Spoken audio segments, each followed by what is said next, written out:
Hello, everybody. Welcome to the first stream of the new year, somehow. Somehow it's the first. Somehow I haven't streamed yet this year.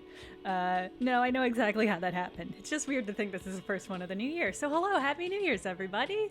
I get to say that today and no other days. But I'm glad to be here. Happy y'all are here to play some more of this tragic but funny game.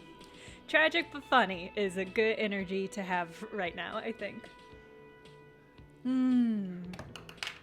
Yeah, already quite a year. Already more year than most years I've experienced. But we're here, and we're gonna play some of this game that I don't remember anything about. That's the downside about only playing a game when you stream and then going a while without streaming. It's like, what are we doing here? Oh, Knife Snail! Happy Christmas, everybody! Thank you, Knife Snail! Congrats to everybody who just got a subscription from Knife Snail. MVP already. What a great energy to start this stream out on. And also thank you, Cinnamon Shakes, for re-upping. Playing Cyberpunk? Have a good Cyberpunk game. Presumably you mean the RPG and you're not couch passing the controller off from Cyberpunk 2077. Do I have a wall pouch? I don't know what that is, so no. Oh, thank you, Panda Geese. Panda Guess. Panda Jess? Thank you. Oh, behind me. Wait, behind physical me? Oh, no, I see. You're talking about this thing. That is some very pretty yarn I bought while on a trip. And I tried knitting it up a couple of times, but it doesn't look as nice knitted. So I just hang it on my wall as art because it's beautifully dyed. I guess right, Panda Jess? Okay, that rules. Hi, Claire. Hello, everybody. Okay. I think what I needed to do was find a lock.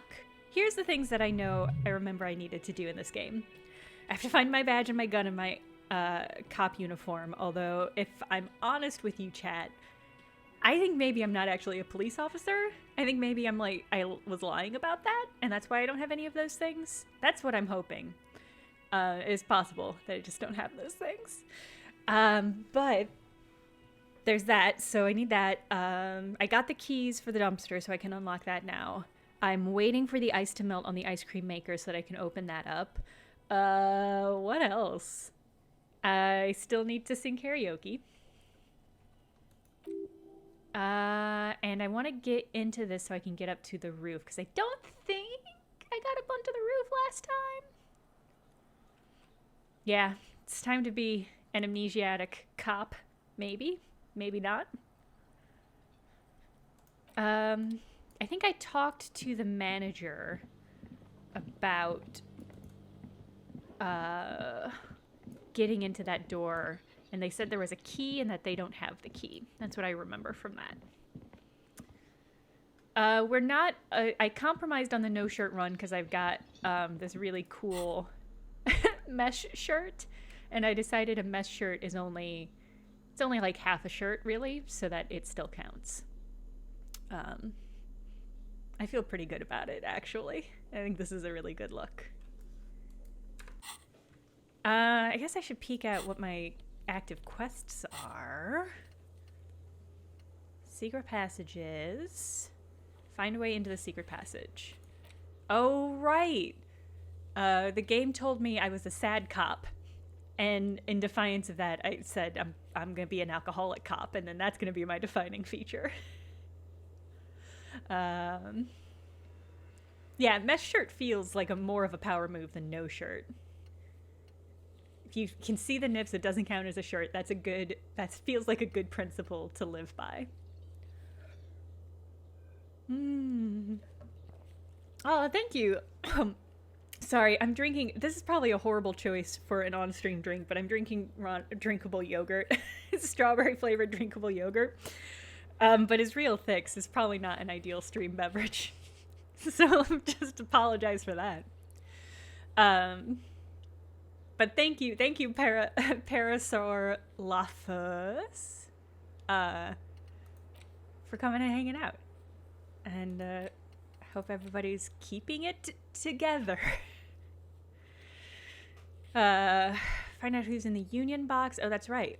Can talk to those. Cannot pay for the damages yet, but I do have the key for this. Looking out for somebody rich, aka educated, according to this cop. And we'll get there.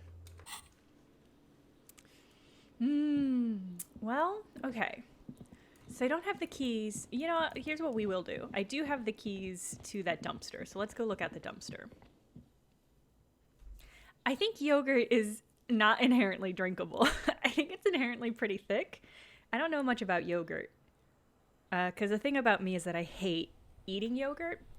Normally I say this while I'm in the motion of eating yogurt, because although I hate it, it's healthy, and I can't resist those probiotics.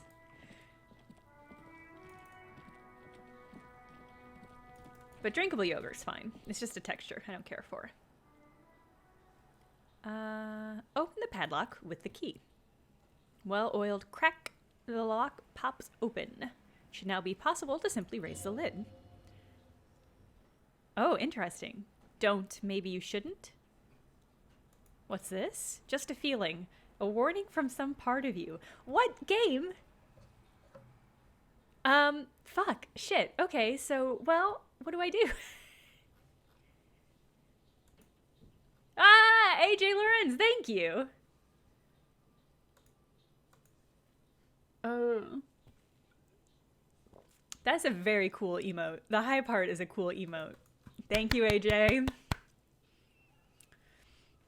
I don't know what to do about this. I guess I'll trust my instincts. That feels really safe, though. Oh. Hello, Canada. Well, hello, Grenth from Canada. I don't know what to do about this. This is the first choice I've had to make today in this game, and it's overwhelming me. Maybe it doesn't bode well. I'll try it another time. No, we need to open it now, and just like that, he opens the lid. Game. The smell of rotten food rises to greet you, and you see a soggy cartons, dirty rags, and organic waste. I'm glad Kim took charge there. I clearly wasn't prepared to. This is why I got Sad Cop. This is why the game said I was a sad cop who was not prepared to do what needed to be done. I'm annoyed that the game was accurate. We're just in time. This hasn't been emptied in over a week. Look under the cartons. Pick up the rags. Search the food waste. Let's look under the boxes of cartons. See milk, an egg rest with one broken egg in it, some pasta wrappers. Picking up the soggy packages somehow feels familiar, grim, and gross. I've done this before. The movements are recorded in your elbows, the methodology in your fingers. You're used to this? Used to what, dumpster diving? No, searching the evidence for trash. Okay. A box falls into your hands. Cereal, there's a plastic pasta packet. I just became so Midwestern. There are some plastic pasta packages below and turbo noodles, none of them of note. Let's pick up the rags. Among the threadbare kitchen towels, something catches your eye. A pair of denim trousers. I bet I can put these on. At the leg of the slime-covered jeans begun to unspool. From the garbage, a rank corpse smell fills the air. Did I find corpse pants? The victim's clothes, the lieutenant smells them. Cadaverine odor is faint. If these belong to the deceased, they were removed when he was still in the early stages of decay. So somebody pantsed the corpse? That's horrible. Lieutenant produced a black plastic bag marked evidence from his pocket. Drop them in here, officers. Oh, I don't get to keep and wear these corpse pants? These garbage corpse pants? Shocking. Lieutenant quickly searches the jeans. Guitar mark blue jeans, pockets empty. Or emptied? He wore them with a belt too, a wide belt, the loops appear stretched, but the belt is missing. That's it. Do you see anything else in there? I have another bag here. Something slimy catches your eye. I reach for it, of course. A drab long-sleeved shirt, olive-colored, appears from the food waste, dripping with pus. With pus. In case you guys didn't hear that. With pus. Bag the shirt. This is a military-type overgarment, no label or serial number. This is the kind of rib-knit shirt that's worn over light armor to conceal it in an urban scenario. He nods to himself. Anything more? The rest of the rags are just kitchen variety waste. The yellow old mug catches your eye, but other than that, a thrown-out towel, a mug, that's all. Gross ASMR is pretty good. I remembered recently that ASMR affects me, so I've been listening to a lot of ASMR. A super loud ambulance is going to go by, so I'm going to mute myself real quick.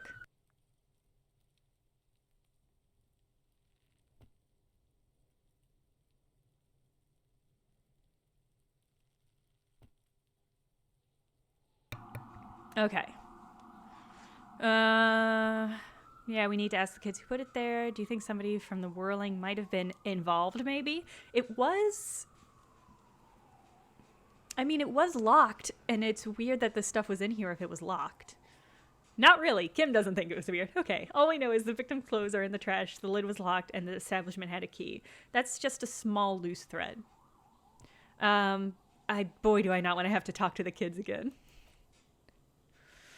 The fuck's he on about, kids? The one behind the fence yells, "You hear that, Kuno? He thinks you're an infant or something." Okay. Yeah, I guess I gotta be thorough. Let's dig our fingies into this food waste. Let's get right up in there. Organic waste, cold and slimy on your hands. Apple and potato peels mostly.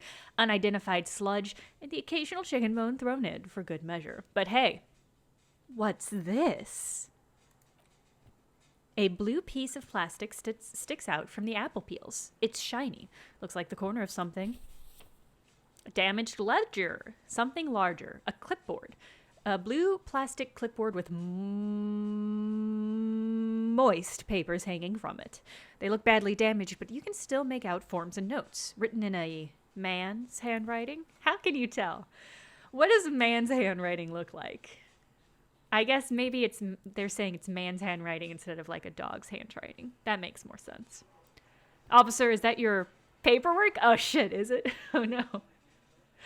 No, it can't. It can't be. Uh-oh. Yes, it is. Look, he points to it. Did I kill this person? This plastic has the RCM street grid on it. You've even got an autopsy form. A miserable looking slip of paper sticks to the board. If you don't mind my asking, how could you have let your paperwork end up in the trash next to the corpse's clothes?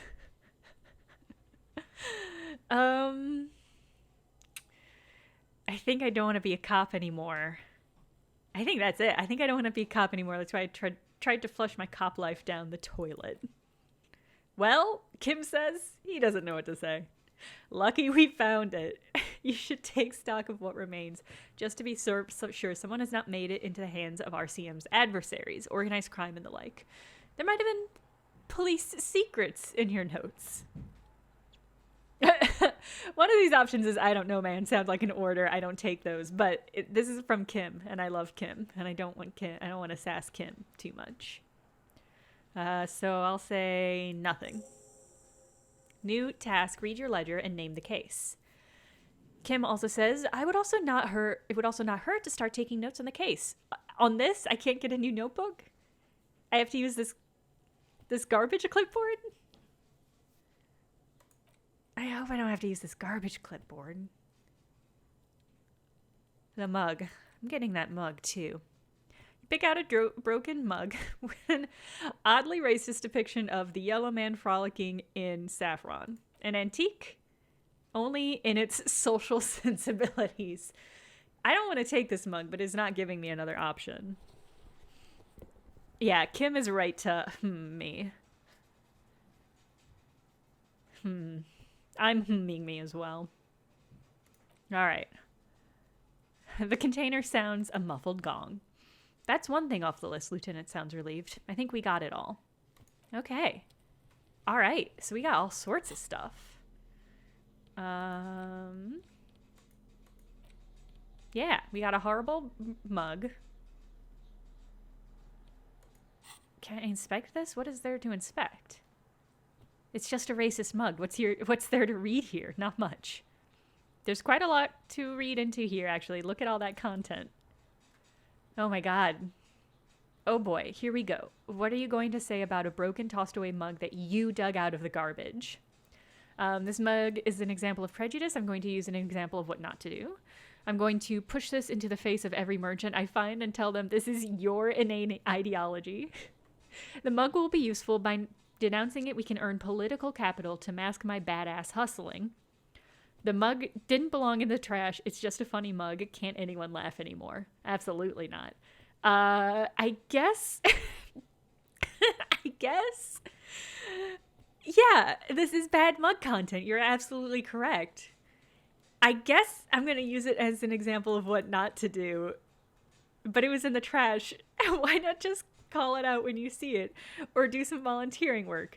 Just finish your case, detective. I appreciate how exasperated with me this game UI is. It feels appropriate. All right. It's the ledger you found in the trash, a pitiful cabbage of white and yellow papers hanging from a plastic clipboard, barely held together by a metal clip. This sad display is made complete by the faint smell of urinal cleaner. Anything else? There's a piece of toilet paper, or is it cleaning tissue? No, it's toilet paper desperately sticking to the back of the blue plastic clipboard. It's a metaphor for you. Okay, I'm going to browse the white papers. They're not exactly white. They're yellowed in patches by sunlight and alcohol and covered in dense blue handwriting. Ink escapes into the watercolor patterns, reaching its tendrils across the entire page. The paper itself is checked with faint red lines forming small paragraphs. Once in a while, there's a red stamp to exclaim, "Case files, committed to paper." The case files themselves are plenty. You count more than 100 sodded, crumpled up, earmarked pages falling apart in your hands. They appear to be sufficiently organized and extremely dense, if mostly illegible. What are they about? Work, strife, poverty, the Jamrock Quarter. These are handwritten logs of investigation dating back January 1951 this year. The exact number is hard to estimate due to missing pages and an odd naming convention. But there are at least 20, maybe 30 cases. Undertaken. Not completed, mind you. Whoops. That sounds fair. That is how I play games like this. I will take every case and do some of them. It's the middle of March. You have attempted 2 cases a week on average. What do you mean? Is that all? Is 2 cases a week a good caseload, Lieutenant? There are a number of naming conventions here. Count the pages. I'm going to ask if that's a lot or a little. 2 complex cases to undertake is a lot, yes. You really have to push yourself. I would not suggest it. At least you start making mistakes. Well, that's a given. I am not a smart man. 2 cases a week appears to have been my load, Lieutenant. I'm not sure I completed them, though. 2, he raises both eyebrows. That's a lot. I didn't mean to say you were making mistakes, by the way. That was presumptuous of me. It was not, Kim. It was accurate of you, Kim.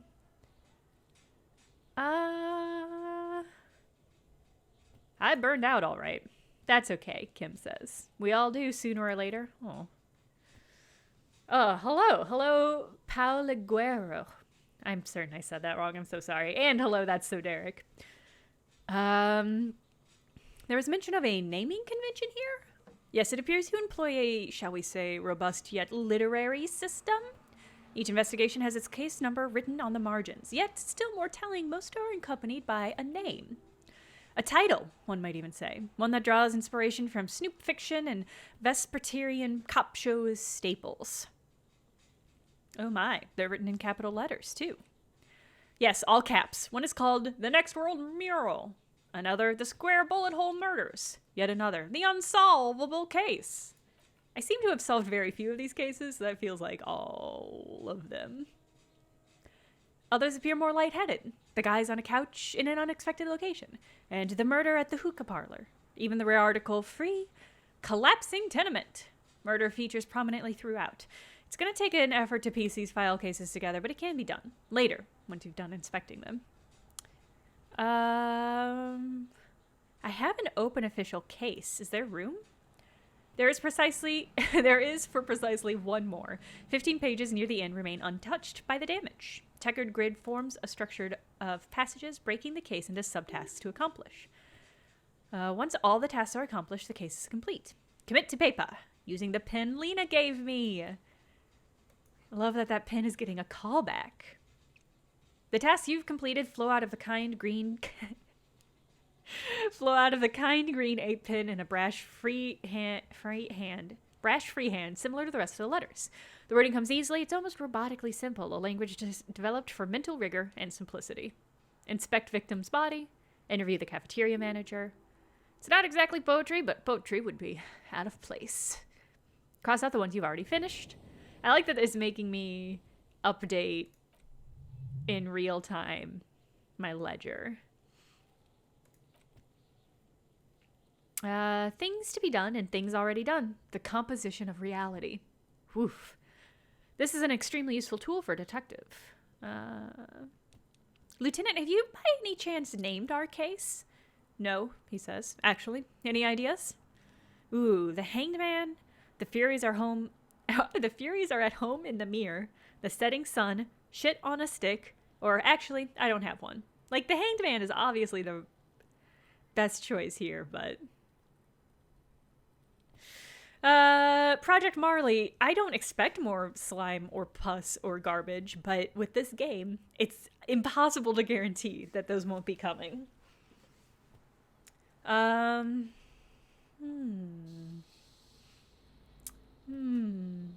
guess... Yeah, Nicholas, I'm with you. I really like Furies are at home in the mirror, but it does not make sense. But it seems to be what folks in the chat like, which is great.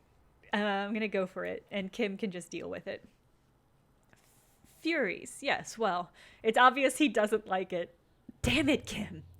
I don't know, I have to be honest, I'm not experiencing the internal strife that refers to. And also, he furrows his brow. Could we make it less poetic somehow? Just a normal case name, you know? What would that be? A good normal name. What happens if I... Okay, he's just not gonna let me do the Furies are at home in the mirror. Alright, I have a feeling he's gonna make me do Hanged Man. But I do want to see how he feels about shit on a stick. Haha, yes. He isn't actually laughing. Sorry, I did that wrong. Ha, yes. I have to tell you, officer, I don't appreciate ironic titles. Other officers will have to use this as reference. If it's idiot or cockfinger, they're not going to get it. They're going to think an idiot and a cockfinger were on this case. So, do you have something less funny? How do you feel about the setting sun? Okay, he nods. It's a good name, but it has one problem. This case has nothing to do with the setting sun at all. It has nothing to do with that. So, something more concrete, perhaps? Do you have something concrete? Mundane? Usual? Not funny? Not ironic? All right. I know what you want, Kim. Thank you, Leb Uwu. Thank you, Leb, for the subscribe. Welcome to the Apple Club. Kim likes the Hanged Man. I respect his lack of imagination, I guess. Great, he says. That's great. That's actually what I was thinking, too. The Hanged Man. Good, strong name. We have a very good name for the case now. Oh, we got 30 experience for that. Okay. I think I'm done. Is that it? Yeah, I think I'm done inspecting these files. Oh. Can I read the case files now? Oh, I failed. It's possible, yes. Easy? No. You need to come up with a small archaeological system to reorder the remains of your past works. At that moment, all they do is fall apart in your hands. Some dates, and the numeric titular system is all you have. Well, let's check out the yellow pages. Oh, Lev, is your mom playing it? Because I'm super into the idea of any mother playing this game. Damaged ledger. In the back, you see thin, translucent copier paper. Some neon yellow, some bright red, all covered in boxes like marching armies. They look like official forms waiting to be filled out. Then rip them from your binder and hand them out, according to type of form. There are 3 types of forms: misconduct fines, station calls, and field autopsy forms. I should not be allowed to do a field autopsy. You don't have to be an intellectual giant to do police work. Ha cha cha. Misconduct fine, a monetary penalization ranging from 20 to 250 real. Severe cases allow for 1,000 real, but this requires special paperwork. They appear pleasantly vague. I wonder if the game is going to let me give those out to people and then use it as a bribe situation. We'll see. Oh, Furies at the Home in the Mirror is the original name of the game. Okay, that's interesting. I mean, the fact that they ended on Disco Elysium makes me feel like there was no Kim in the room, strong-arming them into choosing a simple, plain, unironic name. The station calls are sinister in tone. They give a date and time for the person to appear at the specified precinct police station. Why are those in quotes? This is so ominous. Below the call are the criminal charges you risk by not appearing. All in a print so small, it could be considered downright cute. Weird. The field autopsy is a dozen pages of thin copy paper, bright red in color. You see the parameters of a deceased human form waiting to be filled in: age, sex, condition of internal organs. Enough of this. Yes, all that remains now is to fill those forms and hand them to people. Fines for wrongdoers, interview requests for bad guys, and field autopsies to dead guys. Am I giving the field autopsy to the dead guys? That doesn't seem right. Oh, I also just healed my body a little bit. What delicious power hid within this pathetic mess? You feel better. Oh, that's grim. Now that I have the power to find and autopsy people, I feel better. That's grim.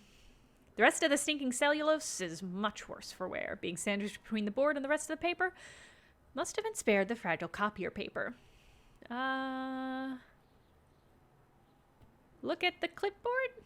It's made of dark blue plastic, hard enough to beat someone to submission with. The edges are rounded, however. The U4-sized board feels thick and heavy in your hands. Light shimmers on its wet surface. On the back, you see the embossed letters RCM. I shake the ledger. Something rattles inside ever so lightly. Is there a hidden compartment? And something small inside? Light, made of paper or cardboard, or dried flowers, perhaps? God, I hope it's my badge. Permeables. What? Permeables? What? Permeables. It's not hidden per se. The compartment is made for permeable materials that would get damaged if something happened to it. It's like a snack, maybe? The plastic shimmers like lapis lazuli, but it's not see-through. You cannot see to its center. Shake the ledger? Something rattles inside. Okay, it's just going to make me do it again. How would I open it? I see. Open the hidden compartment in the clipboard. Ooh, failure is not what you end up doing. You squeeze the plastic, slide it open, but nothing happens. When you bend it some, then it cracked. The goddamn thing is stuck. Okay, interfacing. All right. All right. Okay, I'll try that again another time. Now I feel like I should do all the other stuff it prompts me to do. I was not going to smell the clipboard, but now I feel like I should smell the clipboard. And this game is just it really doing some stuff to me. The acidic scent of rotting food has rubbed off on the cellulose. It now forms the base of the experience. The space surrounded by a faint air of spoiled meat, the stuff of death itself. And then sprinkled liberally with the citrus zest of toilet cleaner. Great. I'm super glad I smelled that. You know, like the bits they put into public piss bowls, probably called Fermi Discreet or Axle or something. At some point in its journey, the ledger has seen the inside of a public toilet. I know, Sylvie already told me I dunked it in the toilet. If you knew it was dunked in the toilet before getting chucked into the trash, why are you sniffing it? That's a great question. And the answer is this first one. The option to sniff was there, so you wanted to get in on the trash toilet stink collab. Find out what happens when those two get funky together. Okay, pal. This is getting weird and hostile. Sorry, Nose. Let's just move on.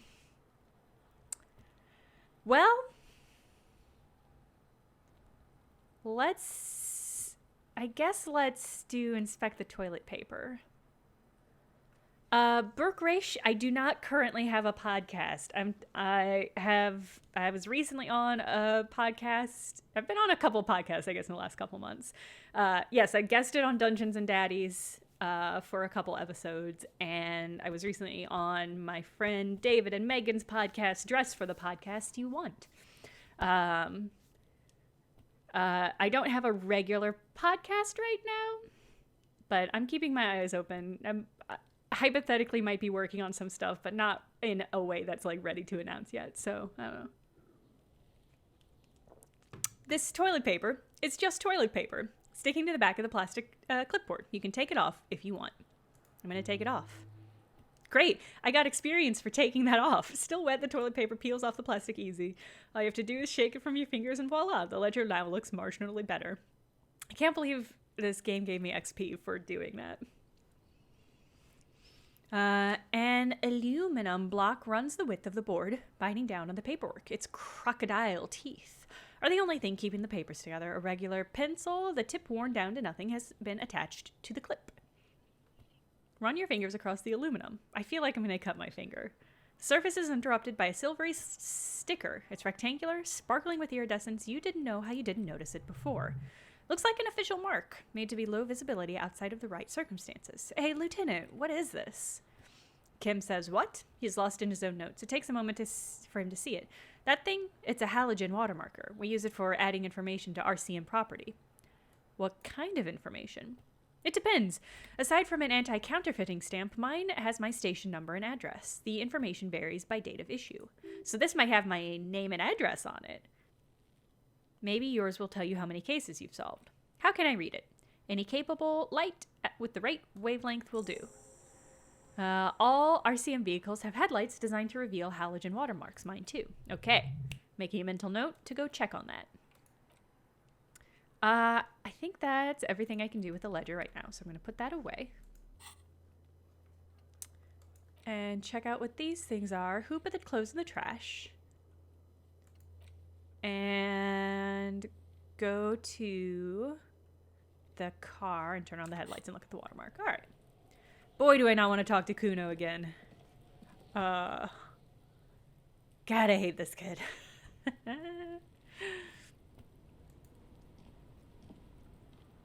does Kuno care? Oh, Kuno. Your voice is unbearable.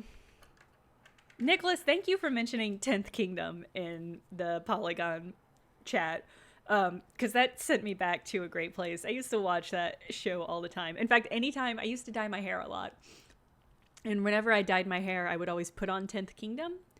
And that would just be like the background noise to when I dyed my hair, weirdly. So I have very fond memories of that. It's just a good, weird series. Fuck does Kuno care? I have more questions about the crime scene, buddy. The dead man's clothes were in the trash container. How did they get there? Yeah, Kuno doesn't know shit about that. That shit is beneath Kuno. Somebody might have tampered with the murder scene, buddy. Listen, he stops you. Kuno doesn't care about that small time shit. Just listen. Kuno saw what you did there. Dumpster diving. That's sad shit. Kuno could hook you up with some sweet rags. Shit like Kuno's wearing. He points to his pants. Your size, good price, 500 real. I don't have that kind of money. For pants. You'd have to be blind not to notice the giant white letters FALN running down his leg.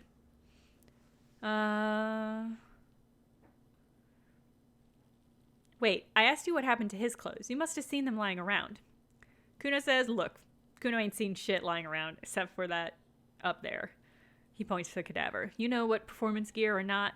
Now you want performance gear or not, Grandpa. The lieutenant remained silent, but his expression couldn't say, "I told you so," any louder. No, I don't know if I need to talk to you anymore, buddy. But there's options that I haven't exhausted yet. The fuck? A mug in the trash? Is this about the fucking clothes again? I hope this racist mug has a purpose and that I don't just have to carry around a racist mug for the rest of this game. Yeah, does this racist mug have anything to do with it? Yeah, Kuno sees where this is going. Kuno's got that fast brain, he whispers excitedly. Okay. You saying you pigs are after the mug fucker? What? That's exactly what I'm saying, Kuno. Someone has tampered with the crime scene, cleansed some of it up. Shit, that's tense, he thinks for a moment. Somebody's going to beat down basement, huh? Mug guy gonna get tied to the radiator. He nods in approval. What is happening? What the fuck? Okay. Kuno doesn't know who put that shit in there, and if he did, he wouldn't squeal. But if you find out, maybe you can. Tell the Kuno who it was. He's curious. He likes putting 2 and 2 together here. Stop turning into a pig, Kuno. They're trying to get you hooked on the snitching.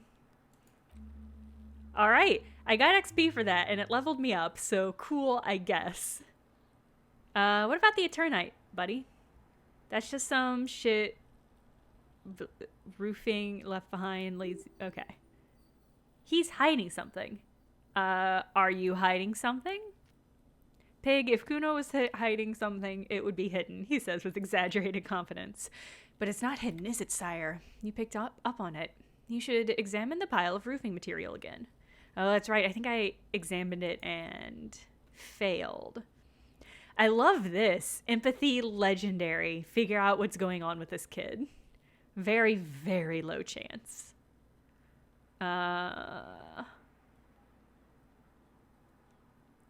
Alright, I'm done talking with this kid for as long as I can possibly be done talking to this kid.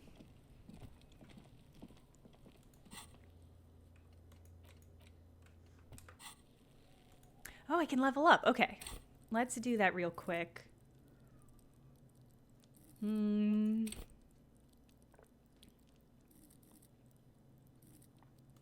So I know reaction speed was one that people recommended. Let me see what failed checks I have. I have a lot of failed checks, is the thing.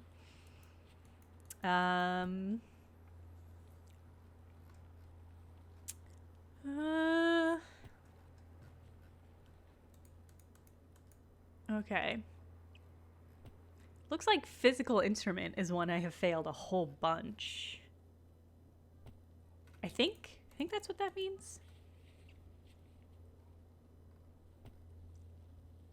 Oh no, those on white are available to try now. So there's a whole bunch I haven't tried yet because they were really difficult. And I did not think I would be able to get them.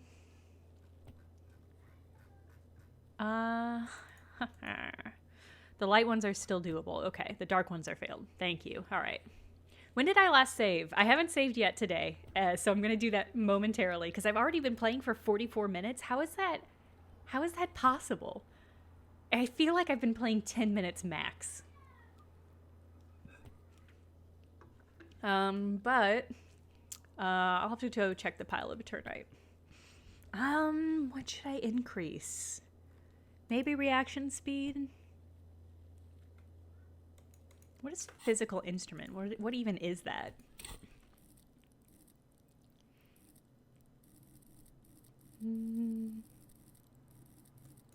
Physical instrument. Flex powerful muscles, enjoy healthy organs. That would be nice.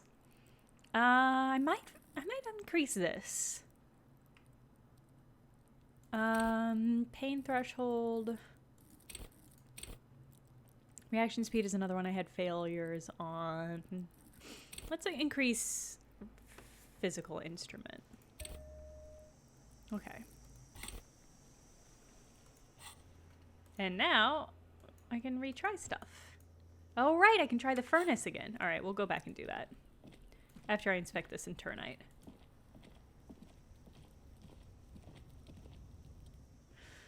Why am I looking at this pile of roofing material? Success! Yes! Because there's a secret door hidden behind this pile of eternite. That's why they're too orderly. Pull the panels aside. There it is. You see a shabby little door.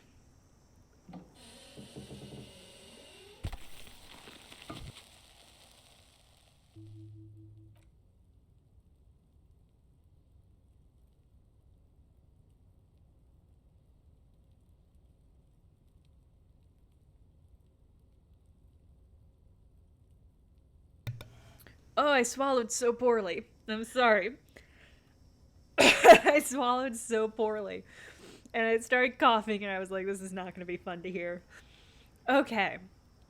Guys, I found a secret door, and I'm very excited about that. Kim says, what is this then? A tool shed? He peeks inside. Let's investigate. Oh, Kim, you know we will. Ooh, it's loading. Yeah, that was a swallowed check failure. I don't know what kind of skill that would be. Reflex, maybe? Is there a skill that's just like being a competent human? Because that is what I just failed. A silver plate with traces of bone yellow powder. Oh, amphetamine! Sweet amphetamine. The lieutenant isn't studying the powder in the mirror. He's studying you. Is he studying to see if I'm going to do this amphetamine? There's a good vague way to ask where he stands on drug use. Professionally, I mean. When I get out of this, I have to save. I thought in my head I was going to save after I leveled up, and then I just went ahead playing. And that's how they get you. There's a good vague way to ask where he stands on drug use. Can I save mid-conversation? No. Okay. Someone has taken narcotics here. Perhaps the police should interfere? Ha, I rhymed. I wasn't thinking about taking it, I swear. I was thinking about justice. I've heard amphetamines make you a really good detective. Are you a really good detective? Yeah, I think my electrochemistry is really low. Is that my drug taking skill? If my drug taking skill is low, am I gonna get into trouble? Perhaps I'm gonna choose the one that rhymes because I like that. Kim says, perhaps not. He looks at you. This is below our pay grade, detective. However, he points to the ladder in the corner. See that ladder there? It's probably another way into the industrial harbor, no? A secret path the local kids use. Saving!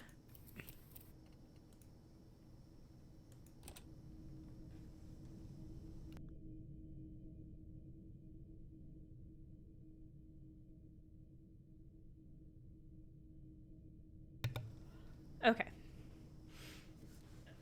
Oh, electrochemistry seems to be a mix of knowing about drugs and being addicted to drugs. Amazing. The poster says, get out of the way, or get fucked up. An empty tube of magnesolum. Magnesolum. A magnesium supplement you rub on your chest to live a happy, magnesium-rich life. Okay. A cured pig's head. It looks mummified. Great. Alright. Is that... Ooh. Wait, hold on. There's a jug. Is there something in the jug I can drink? No, just some money. I mean, that's great, but that's not what I was hoping.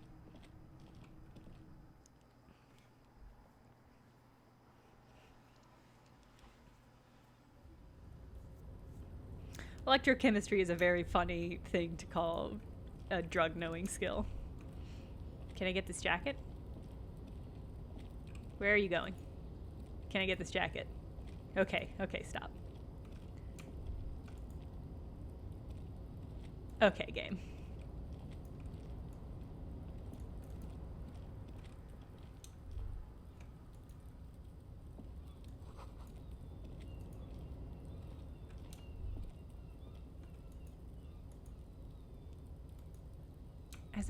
Am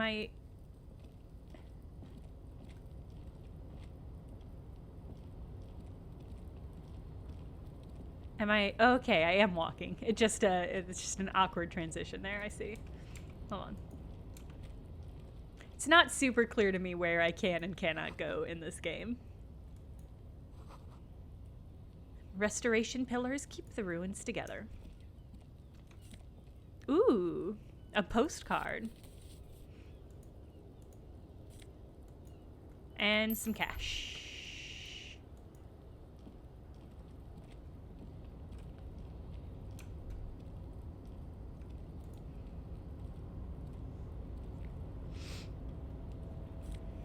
And, ooh, +1 health.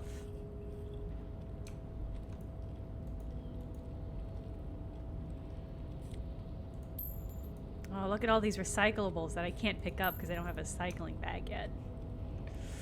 Ugh.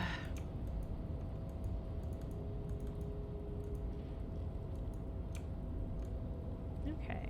Well, how do I get to this jacket then, huh? Looks like somebody left his tarpaulin cloak hanging on the railing here. When the wind ruffles the cloak, you can most definitely see a white rectangle on the back. You son of a gun, it's a cop's cloak. Yes, Kim says, it's probably yours. Wow, Kim. Jeez.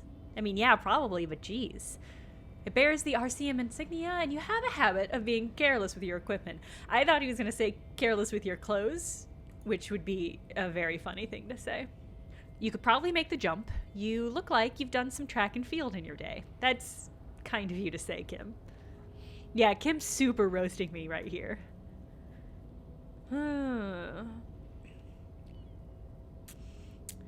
Do you really think that cloak is mine? Should I go for it? Jump? Ooh. I mean, I'm definitely gonna go for it. Oh, looks like I did not get it, huh? Wow. Oh, God. Oh, boy. That was embarrassing. Holy wow, it's high. You'd have to be a total madman to jump. This is certain death. You could have died there. Shit, shit, shit. I'm failing you. That wasn't part of our deal. Weird. Kim sounds genuinely worried. Hey, what happened? I'm alright, Kim. I just can't do it right now. I just need a drink.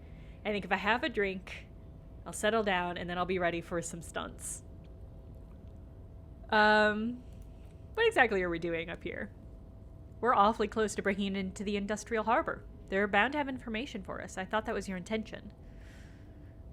He looks around, wind rustling his hair. Or it could be that we're just exploring. Wow, that was embarrassing. Oh, I see. I have this postcard. Oh, boys. What was that? Savoir-faire? Alright, well, that might be the thing I update next. Ooh, footprints in the dust. Oh, that's right. I improved that skill. Okay, well, how embarrassing. But I don't think I can actually access anything else while I'm up here. Until I am successful in doing that sad-ass jump. Oh, my pants and shoes are currently giving me -2 to savoir-faire. Well, that's good to know.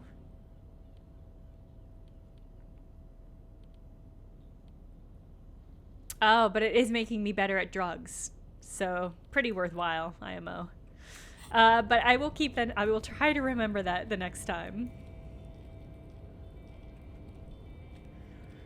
I'll try to remember that next time, and we'll see about taking that off so I can make that jump and get to the next part of the game, I guess. Next area. But I don't seem to be able to get... I don't think I can get anywhere else for now.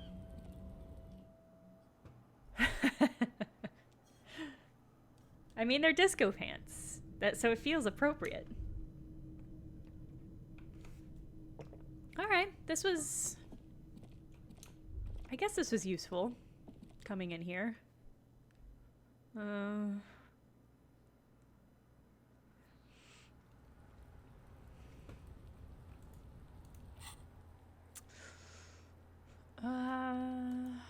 read the watermarks.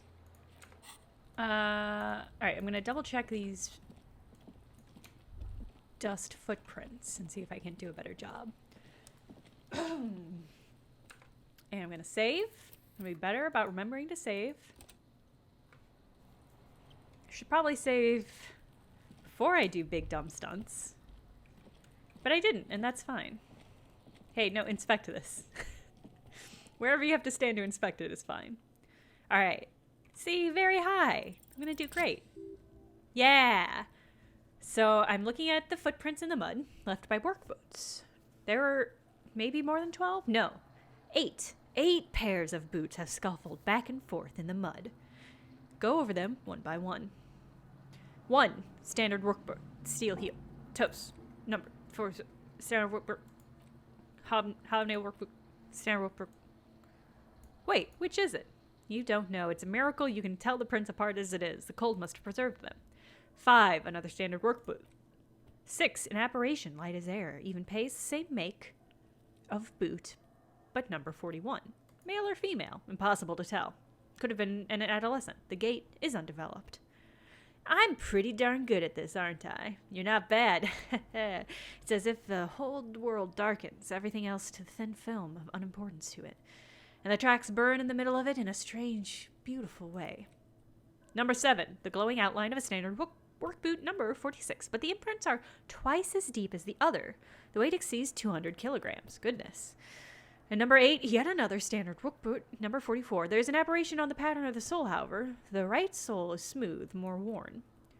Kim says, how many? The lieutenant has been tracking your eye movements. 8. I was pretty off then. I counted 20. Oh, Kim. Don't worry. I'm here to do the heavy lifting. Some guys are going back and forth. I never get the hang of it. Hyperopia? Do you see anything out of the ordinary? Light step, number 41 shoe. A woman or a kid? I don't think there's any way to be sure. And a heavy one, 200 kilograms. 200, he thinks for a moment. Could it be the combined weight of 2 people, one carrying the other who's tied up? Let's say a heavy-built worker carrying a similar built, soon-to-be dead man? He might be right. 200 kilograms of living weight is unlikely. One of them was carrying him over. Possibly. Yes, Kim says. You're thinking, why did they have to carry him? Yes, they could have used a makeshift stretcher or just marched him up to the gallows. Maybe the victim refused to walk to his own lynching. Maybe the victim wasn't conscious. Our reading of these prints could be wrong. An aberration. One sole is smoother than the other. Interesting. Let's name it the odd sole. Thanks, Lieutenant. How lighthearted. Someone operating a workbench with a pedal? Like a joiner at the harbor, he thinks for a second. Or maybe a drummer. So one of the people we're looking for is a drummer? Kim says, no, it's not. Forget I said anything. We're not looking for a drummer. Kim, you don't have to be embarrassed. That was a good idea. He raises an index finger. Perhaps it could be a driver. A driver would wear out their right shoe before the left. The accelerator's on the right. Thanks, Kim. I would say that's condescending, but you know I was so drunk I forgot my name, so I appreciate you just saying it. I could nod thoughtfully. I was thinking the exact same thing. Interesting, if only I'd come up with that idea. I will nod thoughtfully. We should keep our eyes open around the traffic jam, see whether anyone strikes out as a potential suspect. Seems prudent, no? I forgot he has a French accent. Yes, prudent. How old do you think these tracks are? Kim says a week, maybe? 7 days would fit the time frame provided to us by a caller who reported the hanging. It's not impossible. I pulled last week's forecast for coastal weather. 7 days before freezing. 7 days below freezing. The day before, the day of his hanging, was the last warm day. So it would have been warm enough for them to make the prints and then they would have frozen. Sub-zero temperatures would preserve the tracks in a good state. The commotion here could have taken place a week ago. So, Kim, tell me the truth. What do you think happened here? What do I think? A mob of people brought something heavy to the tree. One of them was carrying the victim. They shuffled around, especially under the tree. Then after hoisting him up, they stood in a semicircle facing his direction. At first glance, it appears to be a lynching. Indeed, they all stood in a row here and looked at the tree. Yes, everything fits so well. Carried him, hoisted him up, watched him hang. This is easy. I think we have a firm understanding of what happened here. But Kim doesn't seem to think so. Either way, he concludes, what else? We've been through all of it. Okay, interesting. Interesting. I don't think I'm ready to deal with the body just yet. So let me go ahead and save. And I can go into the building and double check. I do not want to vomit myself to death for a second time. At least not yet. Oh, I guess I can heal. Let's go check the headlights. Oh, what is this? Is there something to inspect? Some great tectonic force has cracked the pavement like an eggshell. Could have been caused by an earthquake. I guess I haven't explored this way very much, so there's probably stuff I haven't yet seen. That's true. Lacking sanity makes a great point. It wasn't the vomiting that killed me. It was failing to read the footprints. Yeah, the vomiting was unrelated. It was the moral despair at not being able to read a set of crunched up footprints is what killed me. I'm a sensitive, delicate soul. Leb, I actually think that's a really good call. If I were playing on my own, I would probably be doing that, but for a more enjoyable and holistic experience, I'm just gonna plow ahead. Kim, how do I turn on your headlights? He turns the preheater on, waits, takes out his keys, and says, all right, ready. I turn, you press start. The engine, it's next to the it's next to the preheater. Press engine start.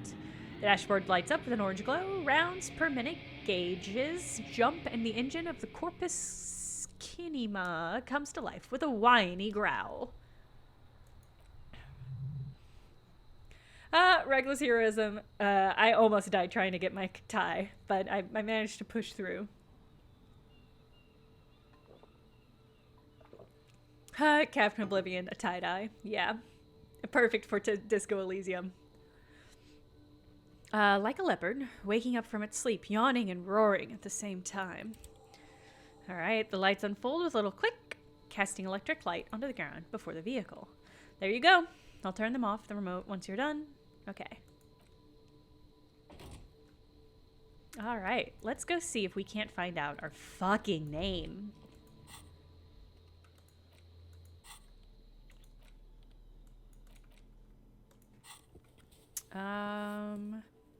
Inspect the clip.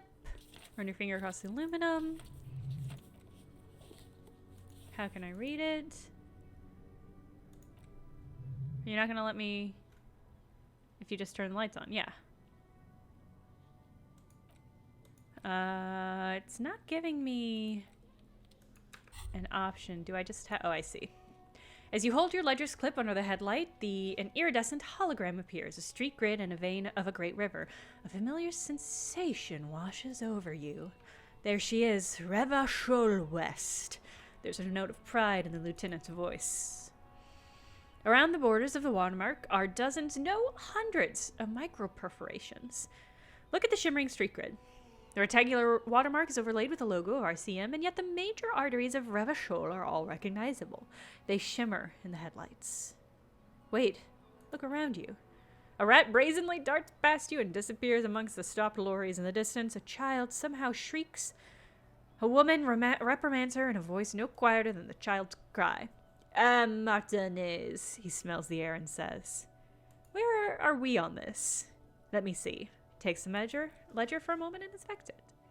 Right here, he says, his finger on the top of the map on a segment of coast jutting out into the great ocean. I'm sure I've seen worse, maybe. Look at the perforations.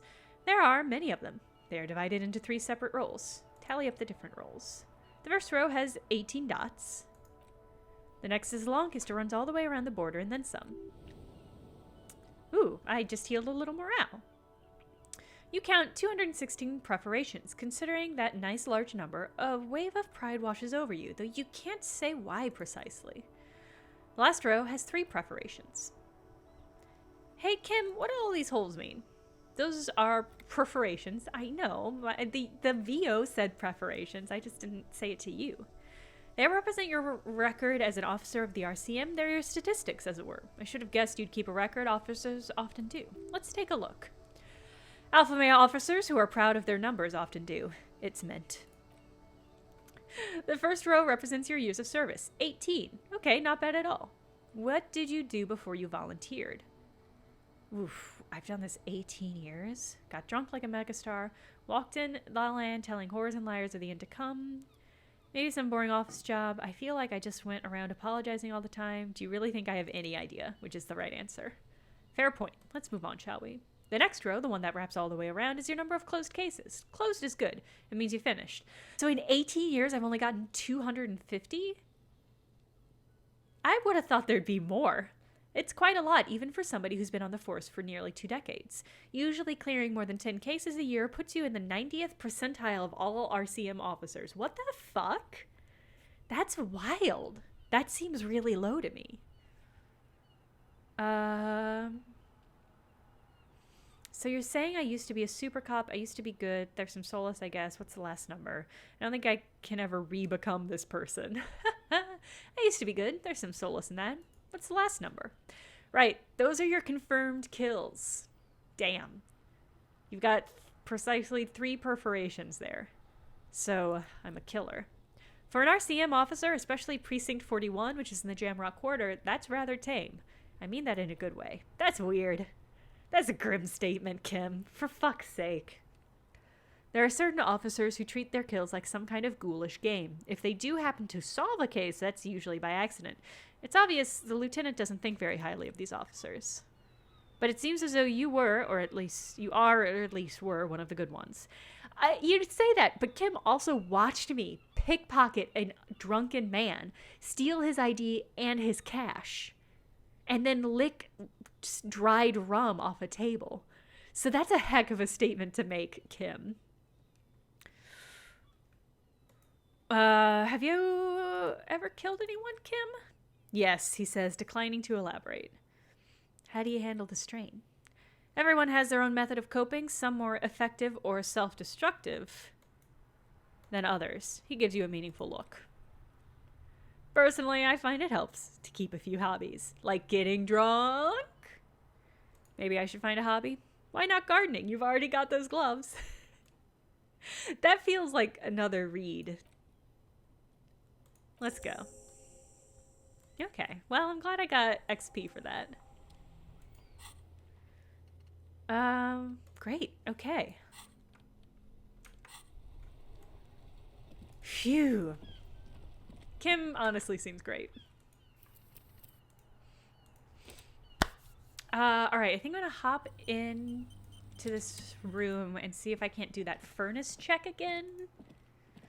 I'm certain there's other exploring I can do, but it's so tempting. I just want to retry the stuff that I failed to see if I can do better.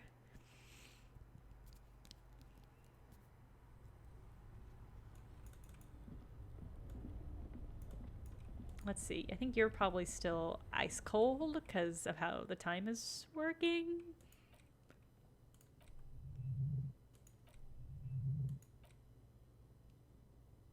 Oh, it's not only gonna let me do that with the crowbar. Actually, I should grab the flashlight too.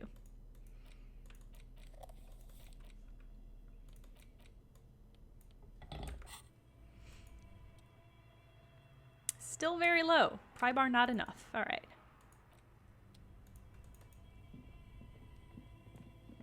You guys remember when I found that gun in that secret room? That was weird.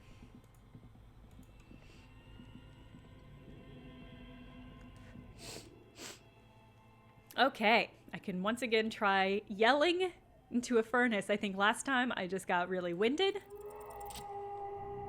Success! What a sound. Okay, something breaks loose in you. A mighty bellow echoes through the chimney's depth. The clattering of tiny voices above suddenly ceases. Then... Oh! Hello? Are you there? Speak to me. There's a pause.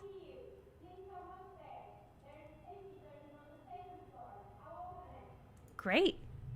You hear a low rumble upstairs, the sound of a curtain being pulled aside. After you, officer. Great, okay. Great, we're making progress, gang.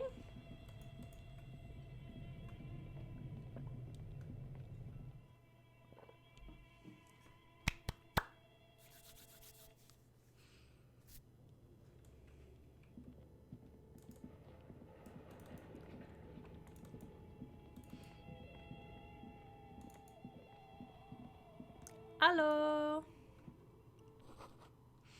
This tray's full of dice. Uh-oh, I think I found a nerd. Candy dispenser has been repurposed to contain thousands of dice. Hello, I'm Nia.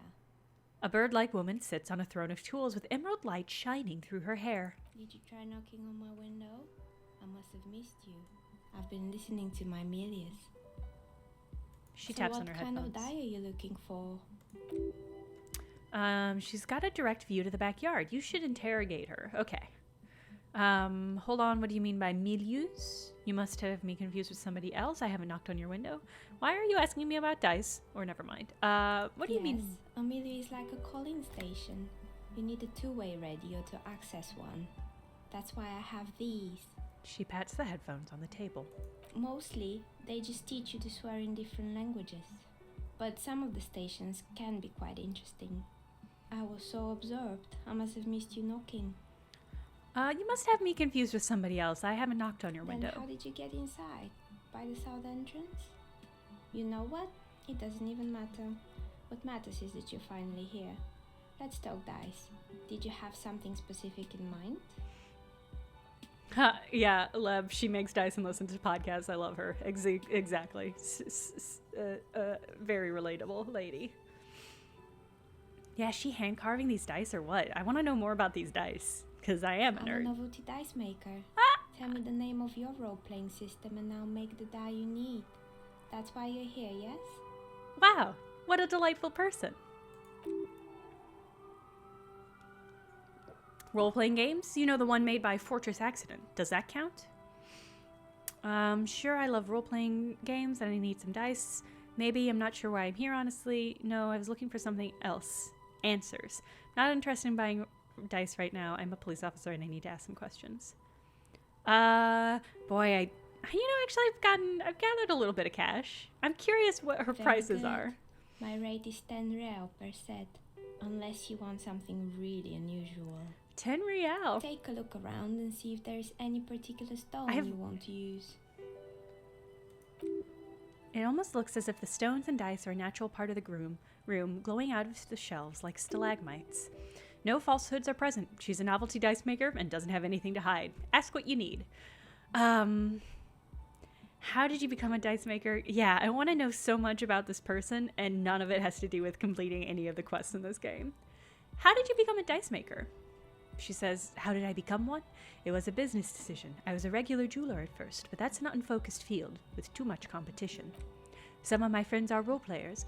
They asked me to make some polyhedral dice out of cobalt. That was my first order. It grew out from there. Do you like role-playing games yourself? Not especially. I like working with rare materials and a steady pay. And role players are customers. They're nice people. Some of those nice people have big bucks to spend on novelty items. Correct. Okay. I would like to order some dice for you. Of course, she nods. This is what she's here for. Tell me what you have in mind. Let's see. Do you know the We're All Untethered setting? I want dice for that. Do you have any cursed dice? Tell me about your most extraordinary dice. Sorry, I don't actually know what dice I want. Just a normal die for me, please. Very regular. What kind of die do you think fits my personality? Gosh. Really great questions. Project Marley, I'm sorry to hear that. Maybe you'll be able to watch the VOD. Tell me about your most extraordinary die. A star that fell from the firmament? Those cost more than 7 real. Are you sure? Yes, I'm a star myself. A superstar, and superstars don't care about money. No, I'm afraid it's not worth it. Do you have any cursed dye? What do you mean by cursed? Cursed is this commercial area. All right, how about I surprise you? Come back in 8 hours with 7 real, and I'll give you your cursed dye. I want to buy all of these dye, gang. What? I actually don't know what dye I want. How about an amber dye? No, amber sounds too boring. Just a normal dye for me. Very regular. A normal dye? I'm a novelty dice maker. I don't make normal dice. That's very fair. Polyhedral dice. Dice that have more than 4 sides. Octahedrons. Tepozedrons. Decodahedrons. Dodecahedrons. That's what it was. And also barrel dice and teetotum balls. Come on now, be a little creative. Oh my god, this is so much pressure. Should I get star die or should I get cursed die? Chat, decide amongst yourselves. While I ask her what dice she thinks fits my personality. I think I have just the right one for you. She opens the top drawer in her work desk and takes something out. 2 polyhedrons, red and black, cradled in her palm. You're a police officer, right? Here, catch. They're a gift from me. Aw. A beautiful woman tosses you a gift. Whatever you do, don't overthink it. Medium, just catch the dice. I succeed, Mr. Smooth Moves. You catch the dice out of the air with one hand, just like you're in a movie. Wink at the dice maker. What are the odds? The dice maker winks back at you. The red one is made from bloodstones with lapis lazuli inlay, and the blue one is the inverse. I believe these dice are your lucky charms, officer. She winked back at you. Can you believe it? You truly are Mr. Smooth Moves. This dice maker can absolutely do better than my horrible, horrible person. That you can... I don't know what my name is, even. You can super do better than me. I am going to order the cursed die from her, for sure. Ghost is this commercial area. It's a deal. All right, pick up the dice from the dice master. Great, see you in 8 hours then. Was there anything else? Yeah, also tell me about the dead body you see. What do you know about the man who was lynched? Nothing really. I didn't know him. The lieutenant looks at his notebook, then the woman under the large window. Your window looks directly into the courtyard. You're saying you didn't see or hear anything unusual last Sunday evening? I'm sorry, detective, but as you know, I usually have my headphones on when I'm working. It shuts out most of the daily ruckus behind my window. What do you mean by daily ruckus? You never took your eyes off your work to look at the window? Do you often work Sunday nights? I see. Thank you for your answers. Yeah, she is suspiciously nice to me. I don't know if I think she did the murder, but she's being nice to this grotesque mesh shirt wearing buffoon. She's clearly a suspicious character. What do you mean by daily ruckus? Well, there's always something going on in the Whirling's backyard. She stops to come up with an example. During daytime, there are usually those kids, and lately I've been seeing a lot of drunk workers hanging about. Must be because of the strike. She heard of the murder but did not see it. And you never took your eyes off the work to look out the window? I might have, she admits, but in this case, all I would have seen is my own reflection staring back from the darkness. It's light here, but dark at the yard at night. It's really hard to make anything out of the yard when it's dark outside. Besides, I rarely get up to look out the window when I'm in the zone. Do you often work Sunday nights? It's an odd profession making dice for people, but I like it, and I prefer doing this to sitting at home. I see. Thank you. Estefortaleza. Yes, I got the cobalt lapis lazuli, or the bloodstone lapis lazuli police dice. And then I ordered some cursed dice, which I'm really excited about. AJ, I can't believe you called in a quote, and it was eyelid debt right after the wink. That's some synergy. I wonder if my quotes are going to be able to start telling the future. Or predicting the recent past, maybe. Hey, where are we anyway? What is this place? We're inside the chimney of an old central furnace. It's strange, I know. She looks at the ruddy bricks that make up the walls. Even though they've been repainted, there are still some signs of coal-black soot here and there. But when I arrived here, all the other rooms were taken, so I had to build myself a makeshift home. Besides, I don't really have to pay any rent here, so that's a plus. Great. It's a chimney. Amazing. Kim says creative. The lieutenant looks around the spacious room, its ceiling fading into shadows above. I've heard this place is cursed. Do you know that people call it the doomed commercial area? I've heard the stories, she nods, as the wind blows, howls in the furnace. But I don't think those stories are true. Plaisance is the one who sent me. She's convinced that this place is swarming with malicious energies. Plaisance, the bookshop lady? She raised her brows. I heard that her business is doing rather well. Have the energies spared her somehow? I don't know why the bookstore hasn't gone bankrupt yet. That's what I'm here to investigate. Alright, but it's not just the bookstore that's still up and running. What about the Whirling in Rags? Some people say it's part of the building complex. Ugh. Hold on. The Whirling is part of the doomed commercial area? Yes, but it's still a separate building. The malicious energies can't reach it there? Okay. No, the Whirling isn't doing well either. The waitress just took off and customers are having trouble paying bills. By customers, I mean me. I'm not paying my bill. You're right, the Whirling doesn't really look like it's cursed. Hold on, the Whirling is part of the doomed commercial area? You could say so. Both houses were built at the same time and under the East Delta Commerce Center project. I think I'm gonna... Yeah, but still, it's a separate building. The malicious energies can't reach there. And then there's me, she sighs, looking at her messy work table. All kinds of tools lie there scattered, from knives to carving files to wire cutters. I've been here for 14 years, dang! Selecting novelty dice to role-playing enthusiast. Not exactly a million real business idea, but somehow I've survived despite the talk of malicious energies. Strange, isn't it? Maybe it's just because she's so talented that she's been able to woo the curse. I don't know if I think that's how curses work, but I love the idea of not a curse breaker, but a curse wooer. I'm a curse matchmaker. I match curses to people who need those curses, or to people who have blessings that are going to counteract that curse. I'm a curse wooer. I woo curses. Plaisance thinks it's because you're the source of it. It's because you're competent and dedicated to your craft. The curse will get you. Don't worry about it. Have no doubt about it. I'll be the first to admit there are so many inconsistencies in this so-called curse. Plaisance thinks it's because you're the source of it, a malignant entity. Malignant entity? What does that even mean? The Dice Macer laughs. Some kind of sorceress? What about you, officer? Do you think I'm the malignant entity? I think that it still might be you that's causing this. I'm starting to see that there is no curse, only business decisions and natural market fluctuations. Honestly, I'm still not sure. This world is a puzzling place. I'm gonna say only business decisions and natural market fluctuations. Exactly, she pinches the root of her nose. Truth is always so disappointingly mundane and boring. But I'm glad we got it sorted out. Anything else I can help you with today? Why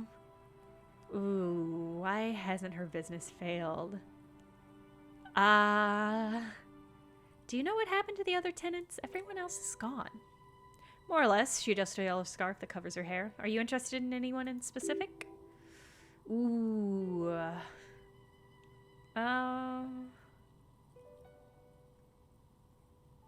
Gosh, I guess I'll just ask about everyone. What about the hair salon? Yes, I think it was called Androgynous Orlando or something similar. They weren't a big hit around here. Turns out that working class men don't like genderless haircuts. They're scared of that word. Ha! I love this character. A bit of experimenting every now and then isn't bad. It's not about the haircut, it's about the confidence.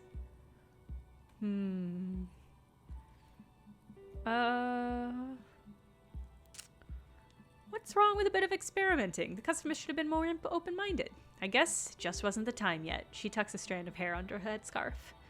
So what happened to the gym? It wasn't merely a gym, it was Artemitep's Boxing Club, a community project created to steer at-risk youths away from drugs and crime. Maybe that's what Kuno needs.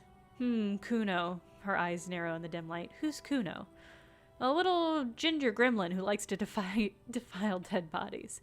Oh, yes, you mean the kid with the sailor's mouth? Yes, I've heard him yelling profanities in the backyard. She looked out of the window, and it's oddly quiet there at the moment. I think it will take more than a gym to help that kid.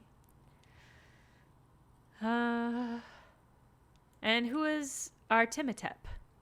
A kind man from Zemesk. I heard he had some trouble with the law when he was younger, and that's why he wanted to start the gym, as a way of giving back. Oh, that's sweet. How did that community project work out? It didn't. If anything, it made the youth situation in Martinez even worse. At some point, somebody started a rumor that the punching bag downstairs was full of amphetamines.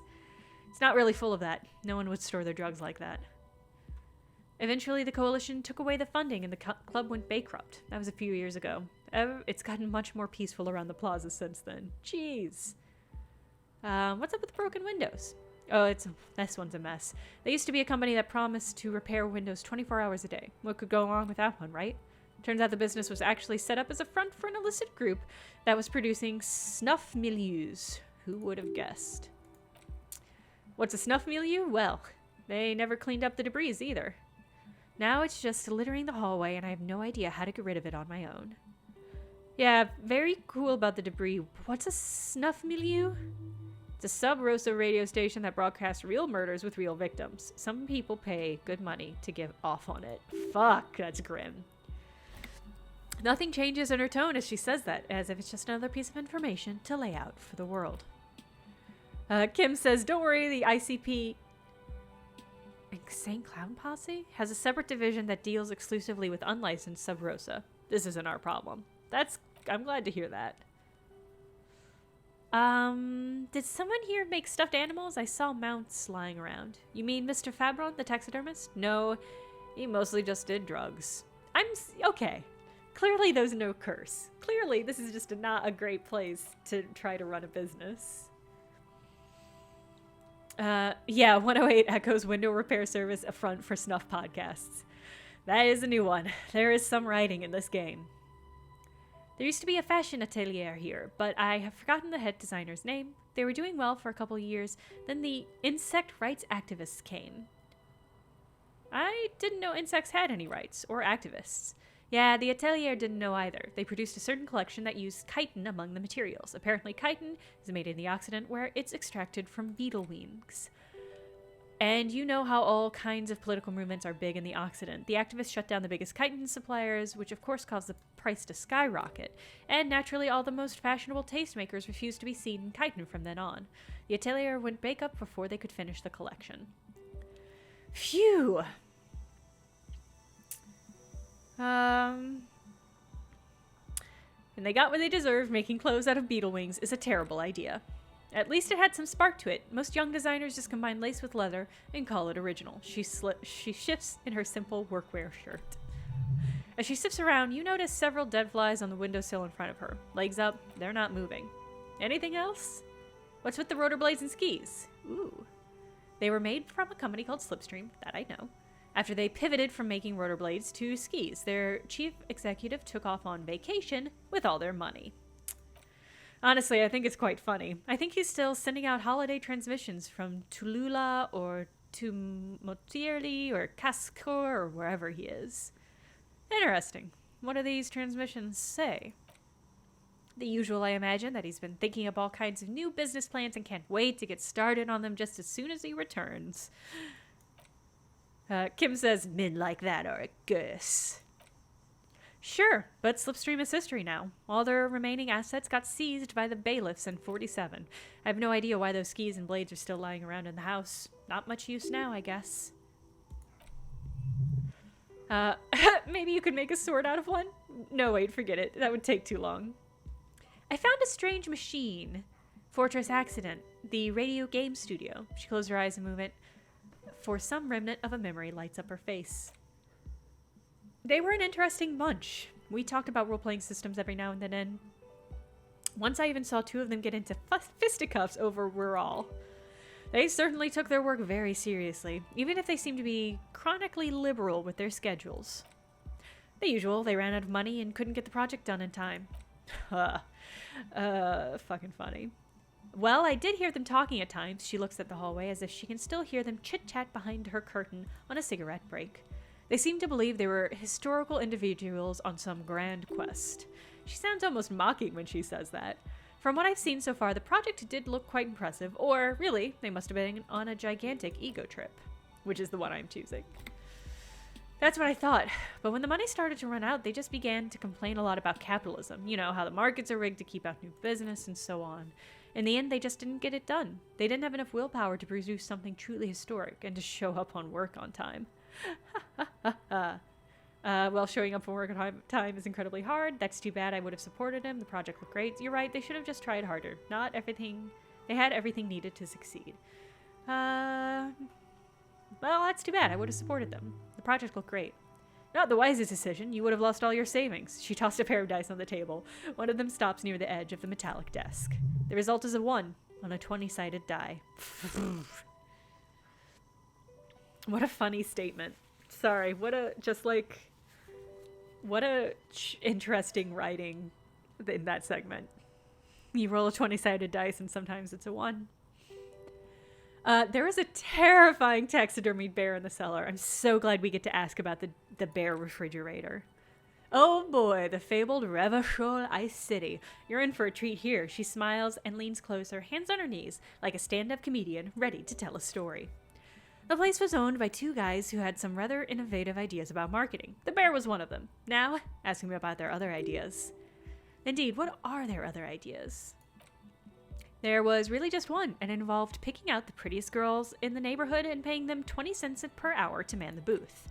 And by man the booth, I mean slump behind the counter with a face that could maim you if you ever dared to disturb their bored magazine browsing. She leans back, disapproving. Sounds like she really doesn't know how to be a female ally. Freet does the same thing. I know a girl just like that. She works at Freet.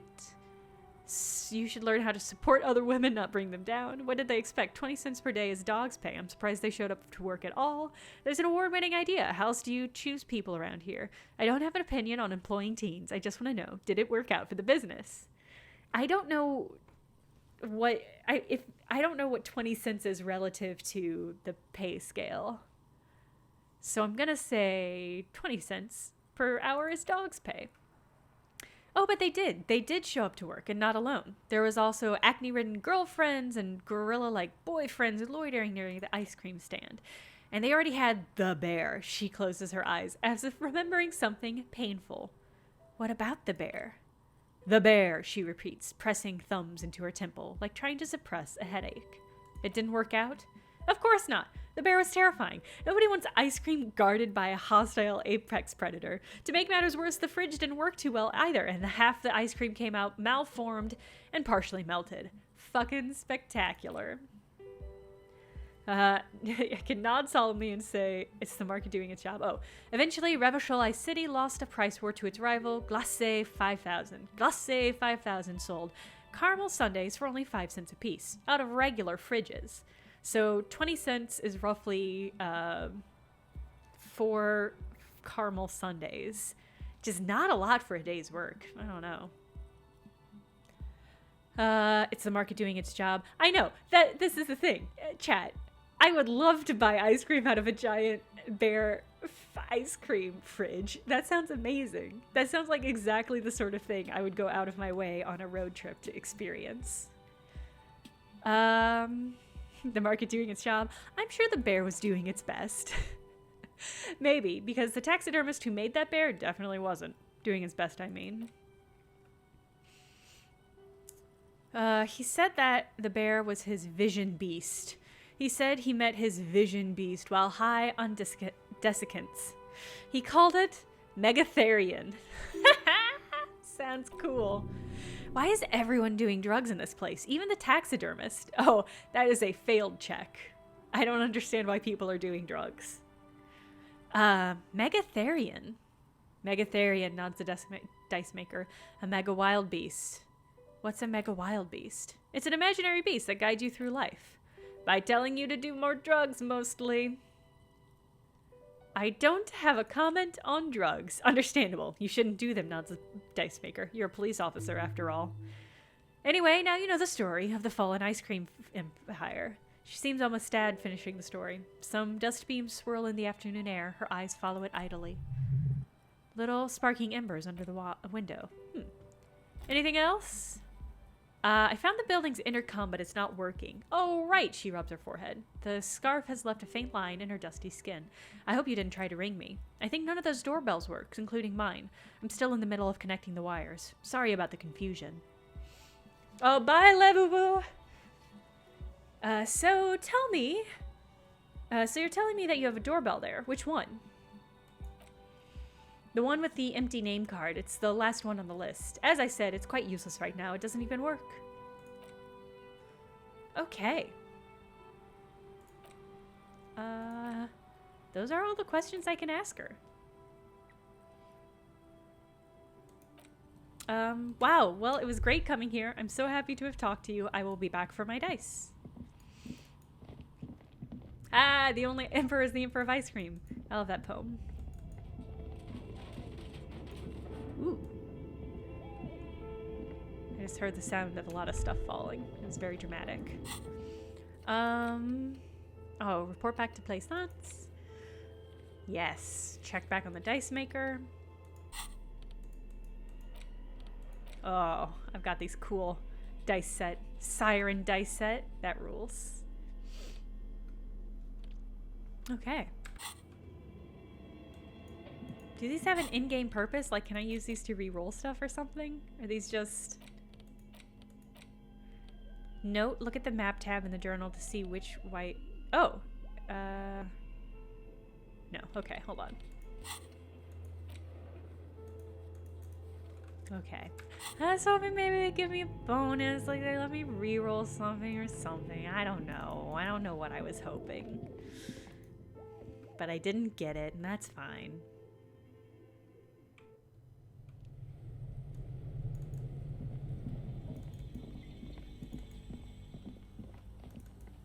I didn't get the cursed dice. I'm gonna have to come back to get the cursed dice. Yeah.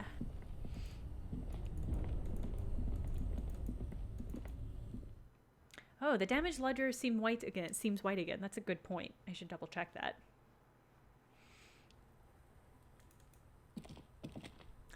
I was watching the GDQ stream immediately before starting my own stream because they were doing Beat Saber, and that was amazing.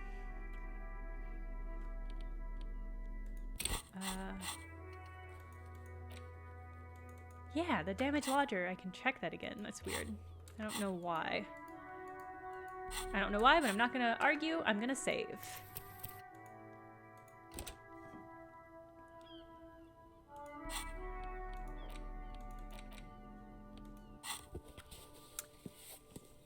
Oh, can I read the case files now? Oh, it's the dice gave me a bonus. Ah, and that bonus tipped me over. Okay. Yes, at last you find a way to piece them together using the alphanumeric code on the margin. HBD 41, the date of initialization and time of arrival on the scene. Wait, what is HBD 41? 41 is your prefect, but what about HBD? Safe to say those are the initials of the officer responding to the case. Your initials! Wait, those aren't my initials and I'm not feeling them? Wow, I don't know what to say to that. Horace Debbie Behringer. Hiram Barjan Bizikin. That is improbable. Okay. Takes about half an hour to piece one together using the system you've devised. Where do you want to start? I don't want to just stand here. Okay, I'm going to go... We'll circle back to this. I want to go finish off this quest first.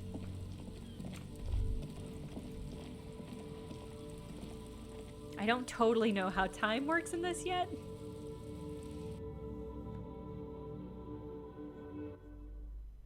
Streaky Wiz, I've been there. I've been there on this very stream today, in fact. Drinking water's hard. You're alive and well. Don't keep me waiting now. What's in there? In that dark sarcophagus? Dark sarcophagus. Tell her how ghastly it was. Sorry, that's not what it was. Tell her how ghastly it was. You know, it's what she wants to hear. It's a charnel house full of failed business enterprises leeching life energy from this bookstore. Honestly, a dump. Nothing to see there, just heaps of garbage. Somebody should let the sunlight in. I'm in no position to give out personal opinions. Honestly, it was a dump. What else did you find? Did anything survive? No, of course not. Have you located the entity? Yeah, I talked to the entity. You told me about. Her name is Nia, and she's a novelty dice maker. A novelty dice maker? Well, spit it out. What does she need the dice for? Some kind of sorcery? Sometimes they use the ankle bones of sheep.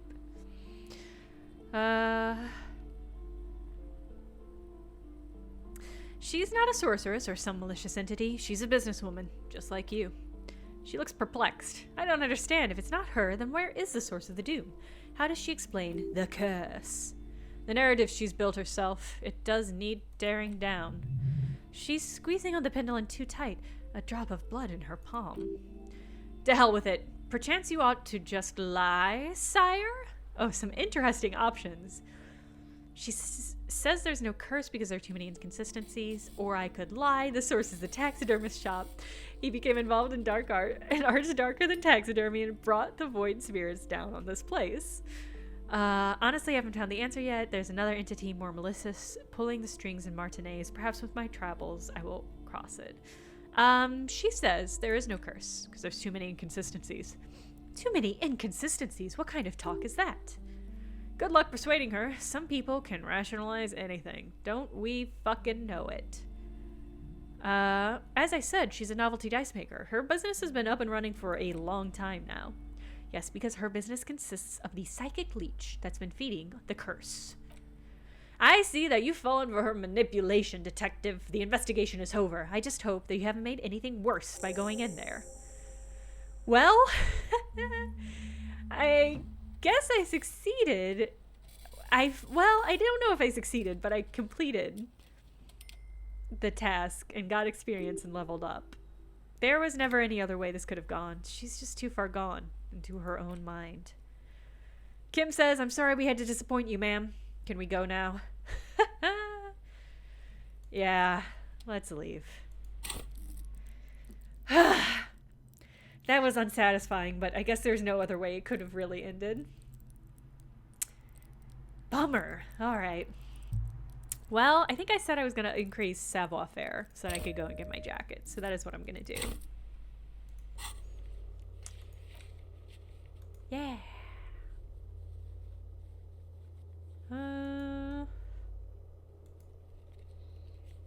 Yeah, most of the rest of these are very intense.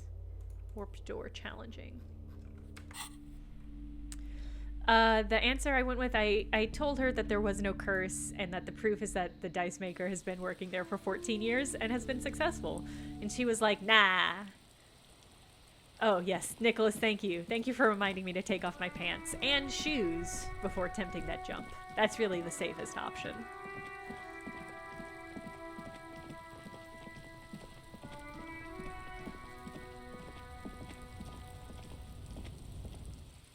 Oh, World Weaver.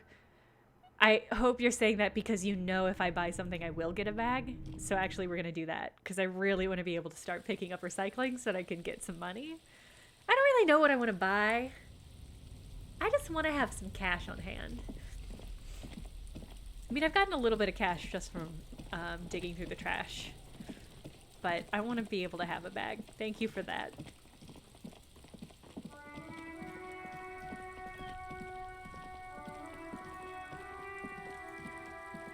Snow Kitty Kira, you make a great point. I guess I just have to turn it inside out and then tuck everything into the pocket. Like one of those reusable tote bags that come with their own little carrying bag inside it. Okay. But so what, I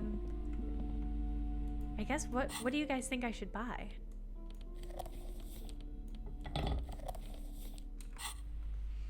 I think I'm gonna buy... Oh, I think I want to buy... There's like a barbarian story. I'm going to try and get that. Oh, my pain threshold. Yeah. I want to buy Helmer Dollarman. Great.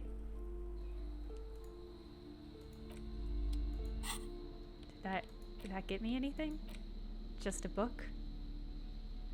Classic. On the frontispiece, an anatomically unrealistic muscle man is reaching into a mountain stream, yearning to touch his glimmering mirror image. His eyes are full of childlike wonder. On the blood-soaked snow right next to him lie two giant Zweilhanders. The cover of this tattered paperbook features the man from Heimdall standing atop a bloody pile of corpses. His two Zweihanders are crossed over his massive chest in a dramatic X, their blades dripping in gore. Hell yeah! Behind him rise the harsh, snow-capped peaks of his native Northland. In bold red letters, the title, Hammerdallerman, the man from Hammerdal, unfurls like a banner. On the foreground, a nearly nude woman lies spread in supplication, her privates strategically covered by her flowing black hair. Let's look at the back cover. Oh, reading books is a good way to pass time in the game. Yeah, in real life too. Yeah, that's fair. The back blurb reads, his latest adventure serves as the perfect introduction to the savage Hameldong saga.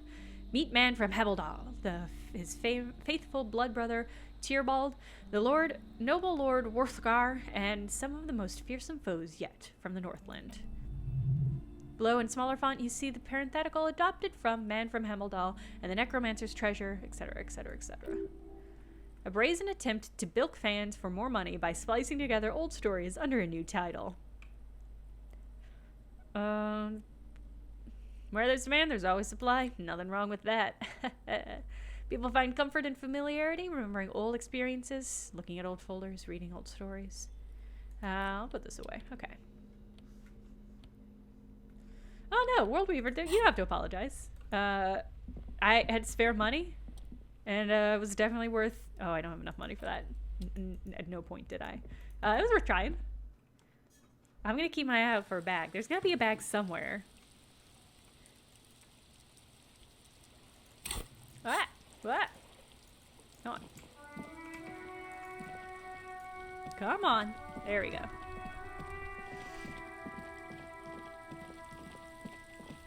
Maybe if I buy, like, the board game, you know, something that's really big, you know, if you're just getting, like, a small book, sometimes you don't even need a bag.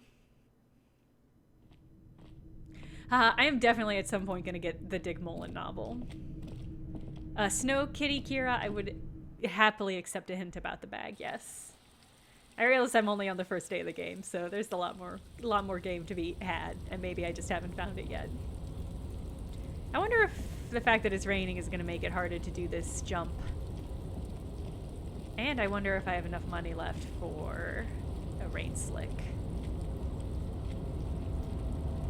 Okay, I'm going to do two things. One, I'm going to save. Find one on the ground further west. Okay. Okay, I haven't even explored west at all yet, so I should probably do that at some point. Okay, here we are. I'm ready to make this dangerous jump. I've got everything on that I need to do it.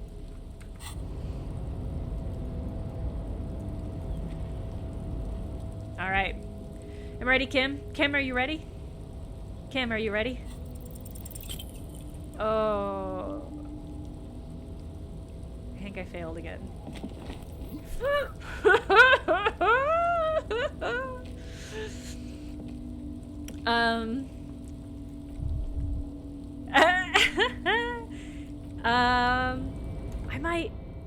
I think I'm just gonna reload and try that again. I know that's kind of cheating, but I'm okay with it because I really want to see what happens.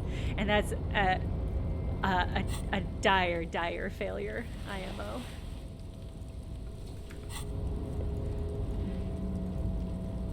Like, it's just right there. It's just a sad little jump. Come on.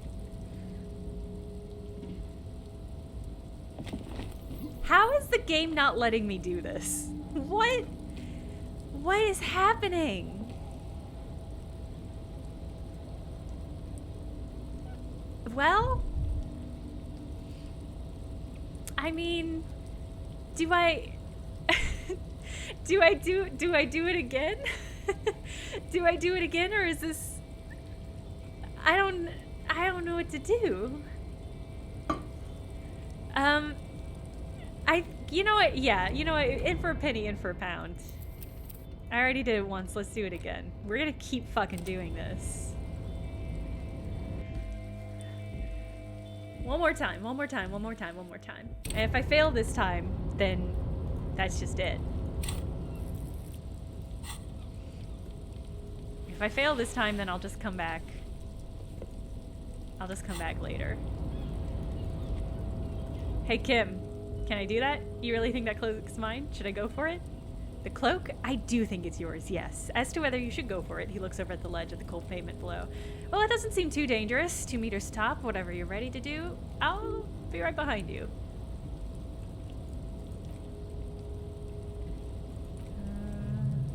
Oh, I didn't realize there was more. I just didn't even look around. That machine is a Klaffson 1020 HK.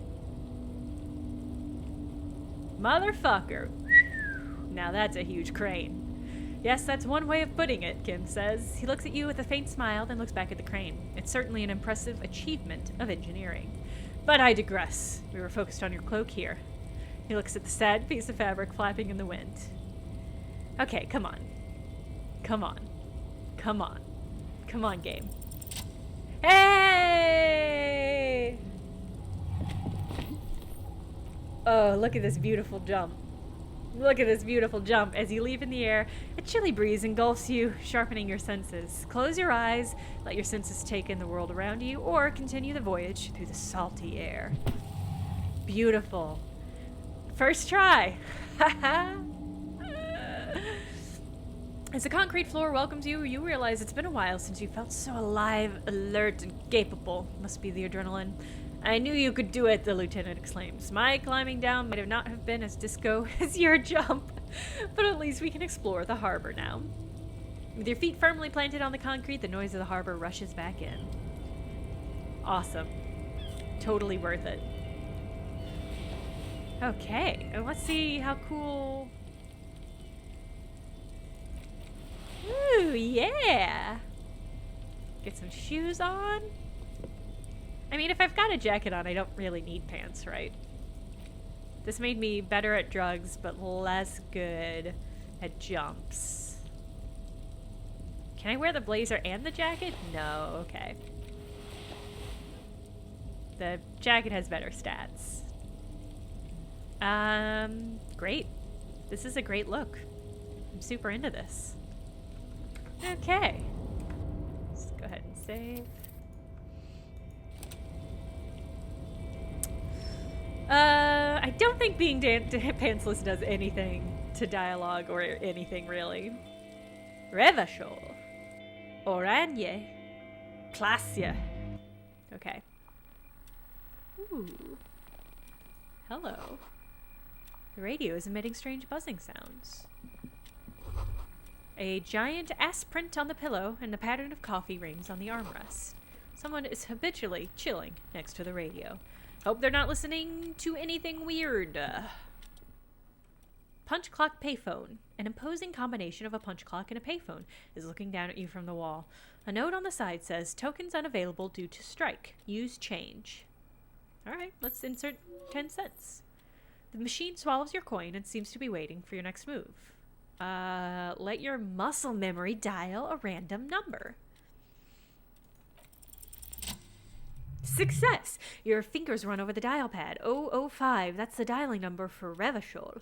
4952, and a moment of hesitation before entering the final number. 993. Calling. Calling. Still calling.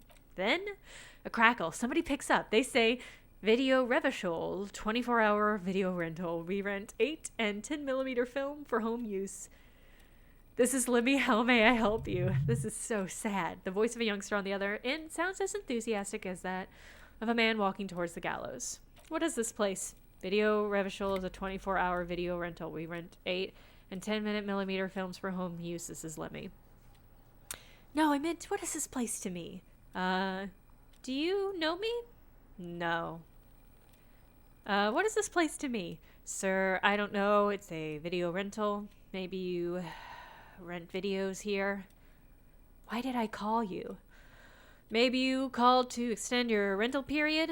Do you need to extend your rental period? Maybe, but I don't even know my name. If you need any further assistance, you can visit us on the corner of Voyager and Main. He sounds annoyed now. I can't help you over the phone. Are we done? The call is terminated by the other party. You're left with the discomforting sound of the disconnected tone. Well, that was great. I know this 2 hours of this game went by faster than the previous 4 hours combined. Standard office filing cabinet. The drawer seems to be locked.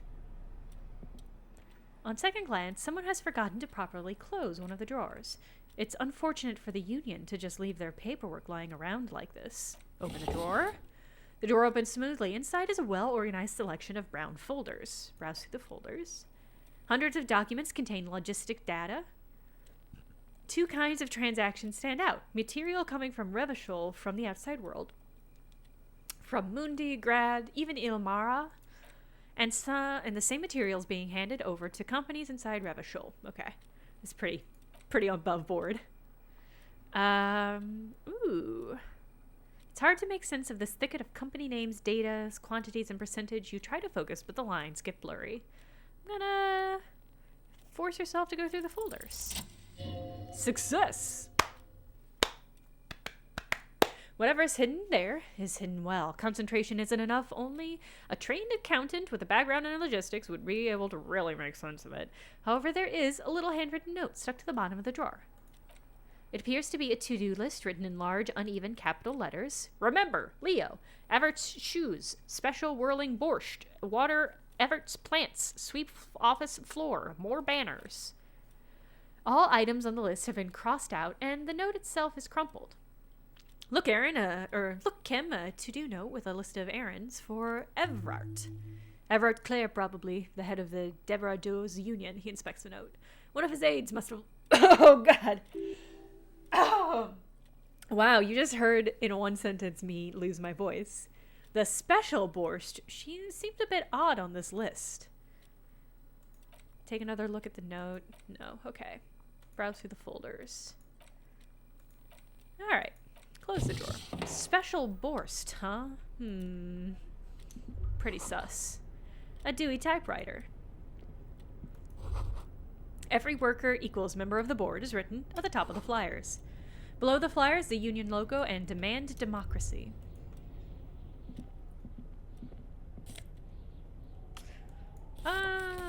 Another postcard. I hope they have like some soap. I have a feeling I'm probably pretty dingy. Ooh, morale boost.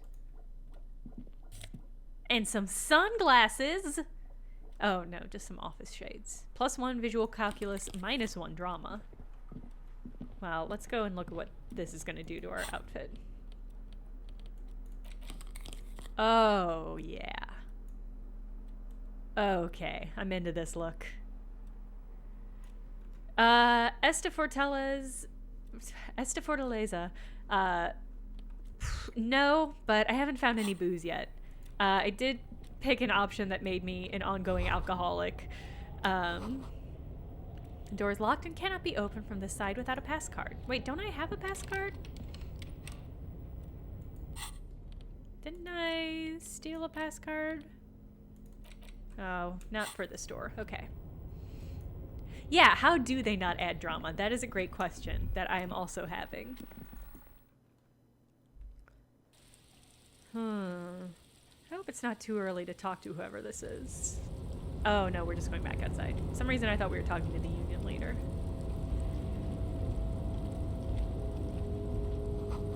Collecting rainwater. Good. That's what it should do.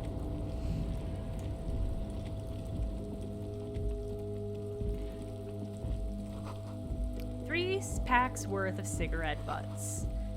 Empty bottles of Commodore Red and potent Pilsner. Empty, huh? That's a shame. This is the night watchman's booth. The name on the door reads René Arnault. I failed at a volition check. Listen, it's okay to take a few minutes for yourself. Sit down and have a breather. Kim, I'm gonna take a look inside. If you must, but please hurry. We're pretty easy to spot up here. Nothing incriminating catches your eye. The cabinets are clean and their spare contents meticulously organized. There's a framed photograph on the table. Looks like the inhabitant is rather pedantic when it comes to order. I'm gonna leave the picture alone. Let's get going, Kim says impatiently. The entire neighborhood can see us up here. Alright, let's get out of here. Is there anywhere else I can go from up here? Oh yeah, okay.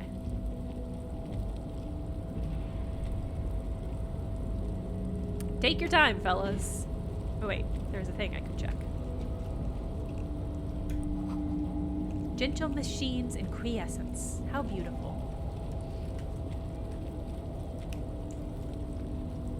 Well, what's it say? White pine trees are printed onto the screen covering. Looks like the forest under snow.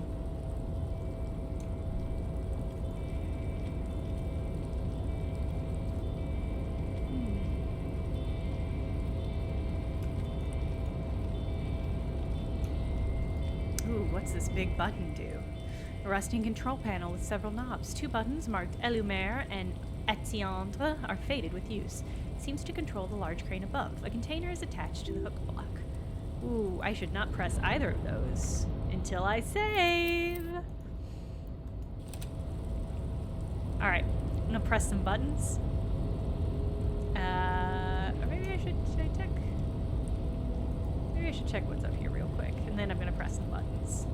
I think the stream is gonna end with me pressing those buttons and seeing what happens. Yeah. Yeah. See faded industrial letters on the platform. Klavsund. Falsund means whale fjord in Arden. Whale fjord. The container is very important. That's good to know. Okay. Let's see. With a loud grind, the crane shifts overhead, moving a massive metal container through the air. Just lowering the game audio for a second, because that was unpleasant to hear.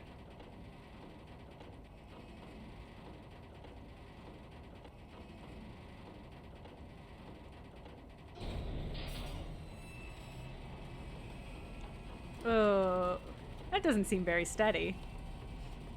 I'm nervous about this one. With a surprisingly quiet thunk, the crane places the container down. The harbor sleeps as the strike rages in the distance below. The crane can rest again, now that its purpose has been fulfilled. Moving this container, of course. For this purpose it was built, for this purpose it has acted, and now it can rest. I can't see how that was worth the ruckus, Kim says, except for seeing the crane in action, which, I admit, was satisfying. Yeah, that was some great animation. It was very much like, is this just gonna crash into the sea? Before you stands a cargo container, just one of many in this yard. Kim, I think there's something about this container. You do? Because I don't. What? Why not? There are millions of containers around here. Why are you fixated on this one? It was hanging from the crane. I don't know, Kim. It just feels special. It just feels special, Kim. It's a cargo container, detective. It's just like all the others. He doesn't even look at it. We're not here to interact with containers. We're here to talk to the union, right? Oh, is that why we're here? Open the door. You attempt to turn the handle to no avail. The door seems to be mechanically locked. Knock on the door? No reply. A knock produces a hollow ring of metal. Doesn't sound like there's anything inside the container. Nothing more to do here for now. Interesting. I'm wondering if we get to, like, climb on that later? Interesting. Okay, well, I said we were going to end with pushing the button, and push the button we did. Also, it's 6:05 now. Those 2 hours went by so quickly. I can't believe it. I'm glad, though, because that was great. That was some good gaming. We got some excellent work done. I got some new shades, which I'm pretty excited about. But I think that's it for today. Probably in the future, I'm going to be rearranging my streaming schedule a little bit. Just trying to figure things out. So I'm going to be might be fussing with stuff. I'll let you guys all know way ahead of time if that changes. But I like doing earlier weekend streams, so I might be incorporating that into the schedule instead of like evening Friday, like an afternoon Wednesday or a Saturday or Sunday stream. So I'm thinking about it. If that sounds good, like tweet at me and let me know. Otherwise, just like, I'll be posting on Twitter when I'm going to be streaming, which, given the state of things, might not be regular. I didn't stream Wednesday, basically. I kind of assumed everybody would know why I wasn't streaming, so I didn't post about it. I was too busy following the news. So, if I don't stream, then you probably understand why, but otherwise I'm going to try to stream. So that's that's the long and short of that. Have a good weekend, everybody. Please stay safe, and I'll see you guys later.